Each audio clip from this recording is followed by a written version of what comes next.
Mike Tirico and Chris Collinsworth will be in the TV booth on Sunday night, and my old college buddy, I shouldn't have said old, my college buddy from Syracuse University. I'm old. I'm as old as you. Older. Actually, you're older. It's nice to be around young people, like old people like you, for a young guy like me. How are you, pal? Mike, I'm great. Now, I know that you would have been thrilled to call any playoff game this weekend, but what was your reaction to NBC getting the Bengals and Ravens on Sunday night? Well, look, much like marriage, if your other half is happy, you're happy. So Collinsworth getting a home game makes him happy. Therefore, the entire aura, feel around the game immediately changed. We didn't know until that Lions game ended. Matter of fact, like that game ended.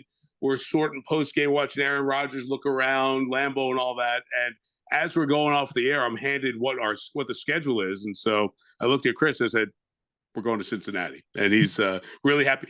And so am I, too. Wanted to drive, so that's good. I don't have to clear security to get to the city, which is always a bonus for me living in Michigan. But secondly, it'll be nice to be back. There was no way in the world when I did this drive 52 weeks ago did I think the Bengals were about to embark on a run to the Super Bowl. I got a chance to call the Raiders game last year. And you know what?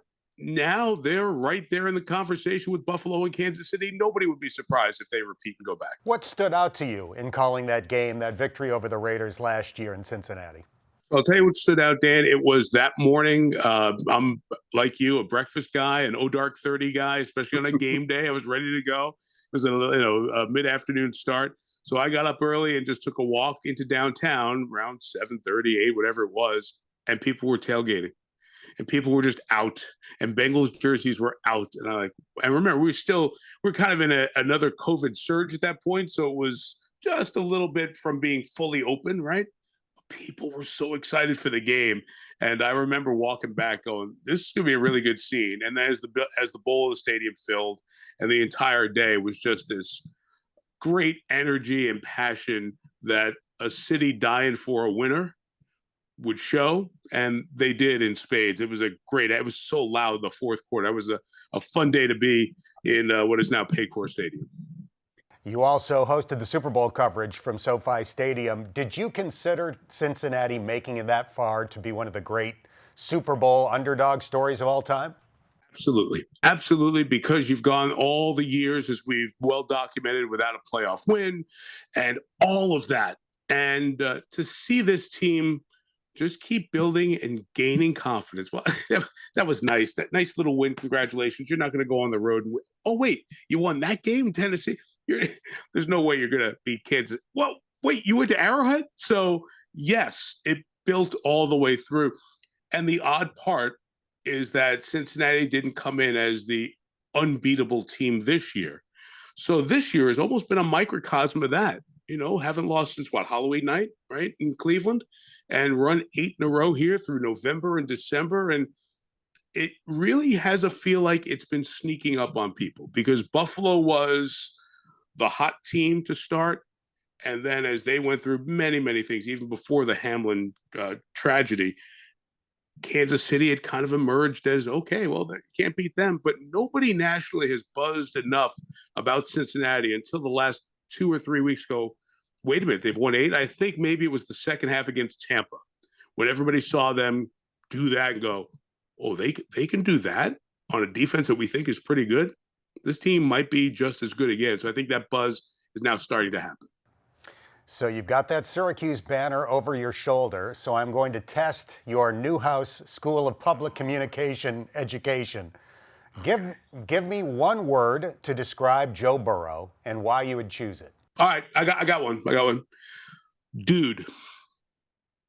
And now there are a bunch of adjectives you can put on the front end of dude to kind of build that out a little bit. He's a cool dude. We know that, the Joe Cool, the cigar, the whole deal.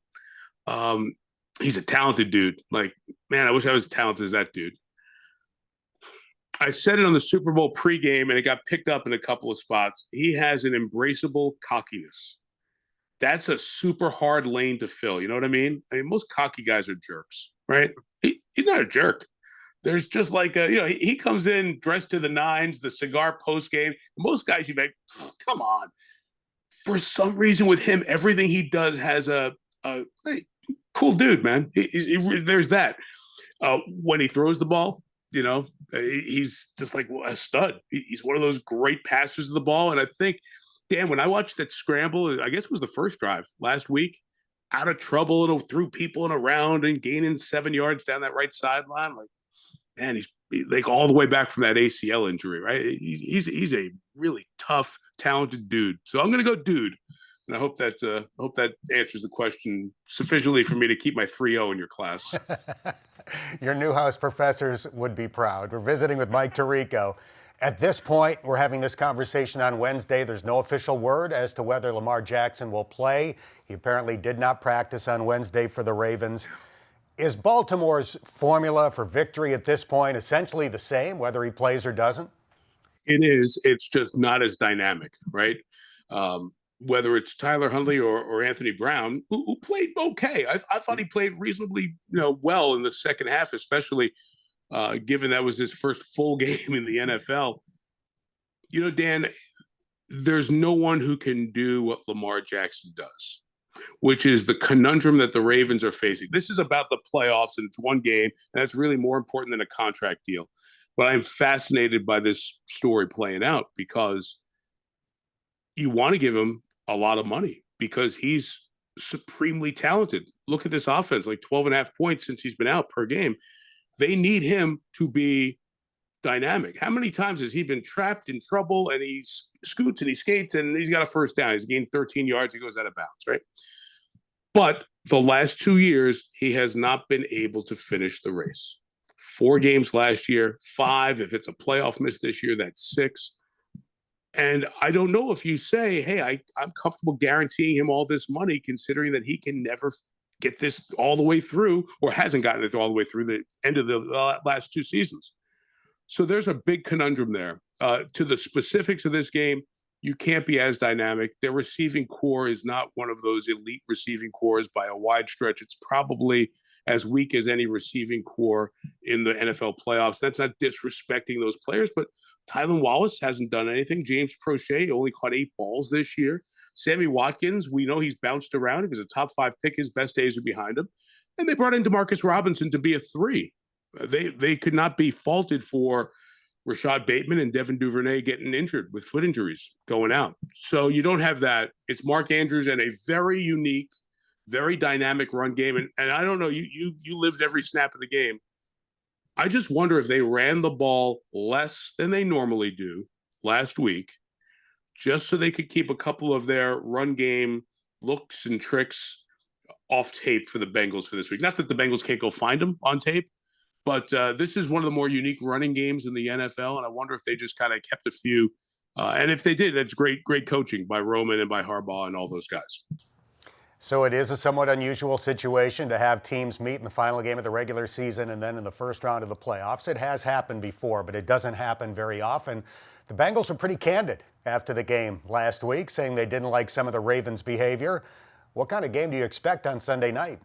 Great. So let's just start the game disliking each other. Let's right. Division rivals in a playoff game, that's good. And then if you just played last week, that's even better. If you just played and you kind of ticked each other off, it's great. Now, for the teams, don't take a stupid penalty, right?